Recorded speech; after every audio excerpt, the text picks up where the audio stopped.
Hello বন্ধুরা, good afternoon. কেমন আছো সবাই? আশা করি তোমরা ভালো আছো। এই যে দুপুরে দেখো আজকে কি রান্না করছি, চিকেন রান্না করছি।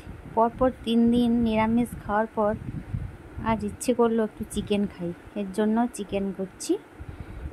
কার কার বাড়িতে আজ কি রান্না হচ্ছে একটু কমেন্ট করে জানাবে। আমি তো আজ চিকেন বানাচ্ছি আর সব ভাজা করেছি, উচ্ছে ভাজা, বেগুন ভাজা, পটল ভাজা, তারপর চিংড়ি মাছের বড়া আর চাটনি, পাঁপড় আছে, মিষ্টি আছে। এটাই হচ্ছে আজকের মেনু। চলো মাংসটা ভালো করে কষিয়ে কষিয়ে রান্না করে নিই। কষানো প্রায় হয়ে গেছে, এবার জল দিয়ে দেব। আজকে আমি সব মশলা একসঙ্গে মিক্সড করে ম্যারিনেট করে রেখে দিয়েছিলাম, তারপর একদম তেল দিয়ে গরম মশলা দিয়ে তারপর ম্যারিনেট করা মাংসটা দিয়ে কষিয়ে কষিয়ে রান্না করছি।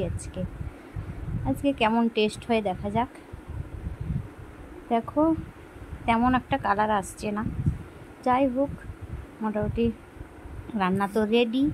এবার খাওয়া দাওয়ার পালা, চলো রেডি করে নিই। খাওয়াটা অলরেডি রেডি করে নিয়েছি। এদিকে স্যালাডের মধ্যে শসা নিয়েছি, উচ্ছে ভাজা, চিংড়ি মাছের বড়া ভাজা, আর হয়েছে পটল ভাজা, বেগুন ভাজা, আর আছে চিকেন, চাটনি, পাঁপড়, মিষ্টি। এটাই হচ্ছে আজকের মেনু।